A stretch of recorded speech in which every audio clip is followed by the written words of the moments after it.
Cette semaine à l'émission, Louba Christina Michel nous parle de la parution Entre vos mains, un livre réalisé en collaboration avec des aînés de la MRC Rocher-Percé vivant en centre d'accueil. Une conception des artistes Karine Leblanc, Louba Christina Michel et Rolando Segura. La conception graphique du livre a été confiée à Flavie Barberousse. Bonjour Christina, est-ce que tu peux me parler de la parution Entre vos mains? C'est un ouvrage sur lequel j'ai travaillé pendant un an, à partir de janvier 2022 jusqu'à l'apparition de la première version qu'on a faite en février 2023.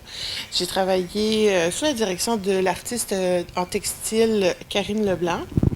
Moi, j'ai fait les textes qui sont à l'intérieur, la poésie. C'est Rolando Segura qui a fait le travail de photographie. Et puis, c'est l'artiste et graphiste Flavie Barberousse qui a fait la conceptualisation de notre ouvrage. On a choisi les photos qu'on allait mettre dans le livre à 4. On a choisi les textes qu'on allait mettre dans le livre. On a vraiment tout fait notre travail ensemble du début jusqu'à la fin. Puis ça, c'est un cadeau, en fait, d'avoir eu cette équipe-là pour travailler, là. On a vraiment travaillé toujours ensemble à jamais être en désaccord, mais à toujours écouter le point de vue de l'autre. C'était vraiment un travail très, très riche sur tous les plans. Notre travail, en fait, c'était d'aller rencontrer les personnes âgées dans 3 résidences différentes de la MRC du Rocher-Percé.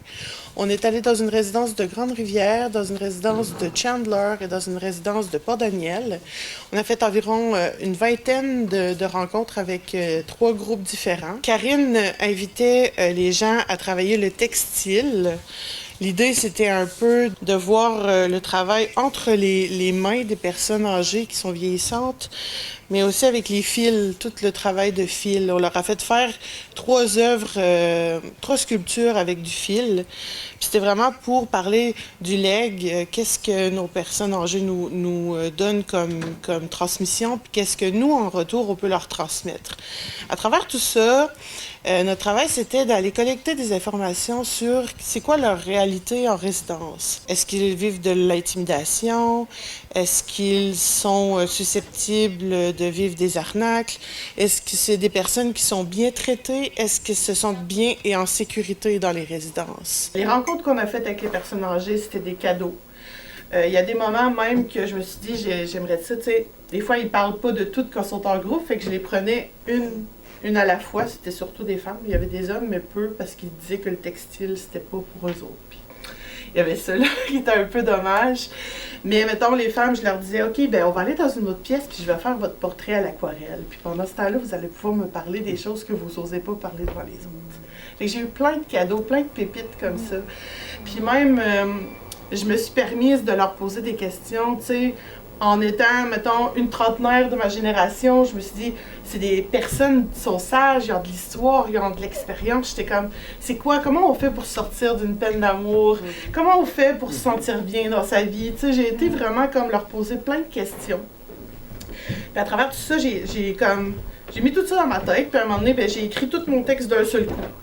Puis dans ce texte-là, on veut vraiment rencontrer chacune des personnes. Les autres, ils vont se reconnaître, mais moi, je voulais que ça reste anonyme puis que toutes les histoires se mélangent.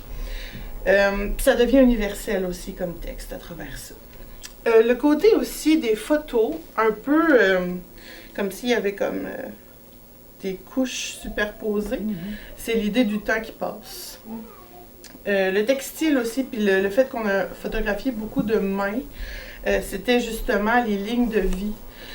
Mais aussi la transmission, parce que le textile, c'est quelque chose qui se transmet. Le savoir du textile, c'est une transmission. Puis ce qui est intéressant ici, c'est par exemple qu'on allait rencontrer des gens qui avaient 91, 95, 98 ans, qui avaient fait, là, mettons, ils n'avaient fait du tricot dans leur vie. Mais ça faisait longtemps qu'ils n'en avaient pas fait parce que leurs mains étaient plus vieilles, c'était plus difficile pour eux autres. Fait que là, c'est Karine qui allait leur montrer comment faire. Puis c'était vraiment beau de voir que la transmission se faisait d'un sens puis de l'autre sens aussi. Puis, comme elle dit dans sa description, sa grand-mère était dans une des résidences aussi, tu sais. C'était vraiment le fun de voir ça. Au fil du travail qu'on a fait avec eux autres, moi, j'étais là surtout pour leur poser des questions. On s'est rendu compte que les personnes âgées avaient envie de nous parler de leur vie. C'est comme si eux autres vivaient dans une sorte de présent un peu altéré par le passé. Ils se rappellent les bonnes choses en sachant qu'ils sont vers la fin de leur vie, tu sais. Puis, on s'est dit, à force de faire notre travail, que ce qu'on voulait, c'était aller chercher le beau, en fait. Oui, on a abordé des sujets difficiles un peu avec eux, on les a écoutés. À Chandler, on a fait du tissage. On les a fait faire tous des morceaux de Karine est meilleure pour parler de ça que moi. Là. Moi, je suis plus dans la poésie puis dans la peinture. Là. Mais oui, elle leur a fait faire du tissage sur des morceaux de carton. Ouais. Ensuite, on les a toutes mis ensemble, puis ça s'appelait le chemin de vie, l'œuvre qu'on a fait. Dès la première rencontre ou la deuxième rencontre qu'on a faite avec eux autres, on a vu que, maintenant pour Daniel, eux autres, ils avaient besoin de se créer un cocon à eux autres. À Grande-Rivière, il y avait vraiment une bulle qui fonctionnait très bien. Puis à Chandler, c'était des gens qui étaient encore sur un chemin de vie. C'était des gens beaucoup plus jeunes aussi. C'était... eux autres, ils venaient de finir de travailler, puis ils sont allés habiter là. Mais c'était pas aussi vieux que dans les autres résidences, nécessairement. C'était vraiment très différent. Fait que ça a donné des œuvres différentes, des discussions différentes aussi. On voit là... c'est sûr que Rolando a joué un peu avec le flou de la photo, mais ça paraît que c'était Grande-Rivière, puis c'était des gens très organisés, parce que l'œuvre est très organisée aussi. C'est vrai, les deux leaders, comme je disais, là, ils ont terminé l'œuvre pour tout le monde pour que ça fasse une synergie, pour que ça marche. Oui, pour vrai, je trouvais ça impressionnant. Tandis que Chandler, c'était vraiment comme des petits morceaux qui se rencontraient. Puis, pour Daniel, c'était un peu plus spirituel. Le résultat de notre travail, c'était vraiment d'aller chercher comme le diamant là, de ces rencontres-là, tout le positif puis le beau de ces rencontres-là. Elle s'assoit devant moi. Je trace les lignes de son visage ancien. Je devine sa vie en même temps qu'elle se raconte. Qu'attendons-nous de la vie lorsqu'un siècle s'est déroulé sous nos pieds? Elle rigole, parle de ses arrière-petits-enfants, de ses petits-enfants, de ses enfants. L'un d'eux est musicien. Elle est fière et vive. Elle se rappelle son amour, un homme merveilleux, une maisonnée bruyante. Et puis sa maturité précoce, son féminisme subtil, précieux. Le travail, les amis, les couleurs se fondent en elle, comme des sillons. Les routes s'ouvrent, quelques larmes, grande fierté. Une belle vie, j'ai eu une belle vie, j'ai aimé ma vie, même si ce n'était pas facile. Je ne regrette rien, c'est ça la vie. Une femme âgée se remémore un pan complet de l'histoire. Les matières textiles sont entrelacées avec les mains des gens. C'est surtout les mains qui ont été prises en photo. Oui. Il y a quelques visages, mais c'est beaucoup les mains. Ben, il y a aussi que les personnes ne voulaient pas qu'on les photographie parce qu'ils n'aimaient pas leur visage vieilli. Sauf certaines personnes qui disaient « Là, tu vas prendre une photo de moi, mais je veux vraiment que ce soit une belle photo. En cas que c'est la dernière. Je veux vraiment que ce soit une bonne photo. » Mais la plupart des gens ne voulaient pas être photographiés. C'est pour ça que c'était plus les mains puis le reste du corps.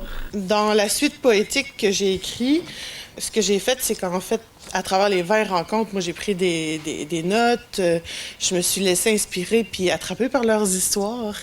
Puis ce que j'ai fait, c'est vraiment, j'ai fait une longue suite poétique où ce qu'on retrouve un peu de toutes leurs histoires. Fait que les personnes âgées qui ont participé au projet vont se reconnaître, vont dire « Ah, ça c'est moi, ça c'est moi, ça c'est moi ». Mais c'est tellement universel comme histoire que tout le monde se reconnaît dedans. Ce qu'on a eu déjà comme commentaire, c'est « Ah, je reconnais ma mère, je reconnais mon père » ou tu sais, même nous, on est tous sujets à vieillir, donc on va tous se reconnaître là-dedans. Ça parle d'amour, ça parle de famille, ça parle même de féministes. J'étais étonnée de voir à quel point les personnes âgées, même à 80 ans, c'était des gens déjà empreints de toute cette réalité-là. On est des femmes fortes, on n'a pas le choix. C'était comme leur vie était difficile. On me dit « Profite-en, ça passe vite. Profite de ton bébé. Ça reste pas petit longtemps. T'es encore jeune, tu as le temps en masse. » Je fixe ma fille endormie sur mon oreiller. Ses traits s'affinent. Je tente de retenir ce qui file sans emprise. Quand on est petit, le temps s'étire à l'infini. On est pressé de vieillir, d'avaler les centimètres pour voler de nos propres désirs, pour être libre. Dans les crèches, les enfants pleurent le rhume au nez. En résidence étudiante, cernes et fleuves d'alcool et cœurs brisés, le monde des adultes est encore flou. Puis au bâti des gratte-ciels, on s'y entasse, s'adonne à l'action. pour retrouver nos aînés dans leur maison de verre, entre souvenirs et présent éternel. Depuis qu'on a sorti le livre, en février, on a été faire 3 lancements dans les 3 résidences avec les personnes. On a célébré la réception de nos ouvrages. Il y a 1000 copies qui ont été imprimées, qui vont être distribuées aux personnes âgées. En fait, parce que ce livre-là, pour une deuxième phase de travail, qui n'est pas avec nous, qui va être avec d'autres personnes, ça devient un outil de médiation culturelle pour aller rencontrer les personnes âgées, puis là, essayer vraiment de les faire parler sur les sujets qui sont difficiles. Puis après ça, nous, on a fait 2 lancements plutôt du côté des artistes. On a imprimé 100 copies pour nous qu'on a décidé de pouvoir vendre à la communauté. Comme aujourd'hui, j'en ai à vendre, ben c'est n'importe qui peut les acheter. Tandis que les 1000 premières copies, c'est vraiment pour être offert aux personnes âgées. Tout le travail a été fait à 4 personnes, que ce soit, tu sais, on a été impliqués dès le départ. On a fait une première rencontre en janvier 2022, puis on s'est dit, OK, on travaille ensemble, puis ça a été une synergie incroyable entre nous 4. Même encore, si on a à déposer, mettons, pour un concours ou quelque chose, on le fait à 4. T'sais, on fait tout à 4, ce projet-là. C'est vraiment beau. On a choisi les photos de Rolando à 4. On a choisi les textes que j'avais écrits, qu'on allait garder à 4. C'était vraiment un excellent projet, un merveilleux projet qu'on a fait ensemble. Avez-vous un partenariat pour ça? Oui, c'était avec la table pour la bientraitance des aînés de Rocher-Percé. C'est une très, très, très grande équipe. Il y a beaucoup de gens qui se mobilisent pour travailler pour la bientraitance des personnes âgées. Puis moi, je trouve ça extraordinaire de voir ça parce que en allant les rencontrer aussi souvent, j'ai vu qu'on a beaucoup de stéréotypes avec les personnes âgées, comme si on voulait comme un peu les tasser, alors que quand on se met à leur parler, c'est des humains avec la complexité puis la vivacité que tout le monde a. Et as-tu un petit mot de la fin? Ben, je voudrais dire, je pense que ce livre-là, tout le monde peut l'aimer, là. Je vous invite à le lire parce que c'est humain, on va se reconnaître dedans. Vous pouvez aussi l'offrir en cadeau, je pense. Puis tous les commentaires qu'on a eus jusqu'à maintenant, c'était extrêmement touchant. Les gens ont versé des petites larmes là, à la lecture de ce livre-là. Et les copies restantes, pourra se les retrouver où? On peut retrouver les copies à la librairie Libère de New Richmond, à la librairie Net et compagnie de Percé. Sinon, en communiquant directement avec nous par les réseaux sociaux, on a une page Facebook pour Entre vos mains le projet. C'est possible aussi de commander des copies. Eh bien, merci beaucoup. Merci. Merci.